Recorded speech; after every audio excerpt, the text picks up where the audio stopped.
చాలామందికి ఈ డిఫరెన్సియేషన్ తెలియక ప్రభువుని విడిచి వెళ్ళిపోయిన వారి సంఖ్య ఎక్కువ. ప్రభువుని మిస్అండర్స్టాండ్ చేసుకున్న వాళ్ళే ఎక్కువగా ఉంటారు.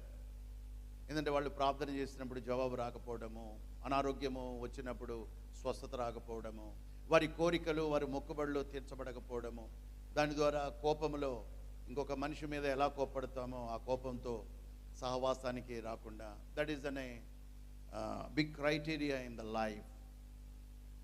అందుకని ప్రకటన గ్రంథంలో ఒక వాగ్దానం ఉంది, మరణము వరకు నమ్మకముగా ఉండము, నేను నీకు జీవ కిరీటం. మరణము వరకు నమ్మకంగా ఉండము.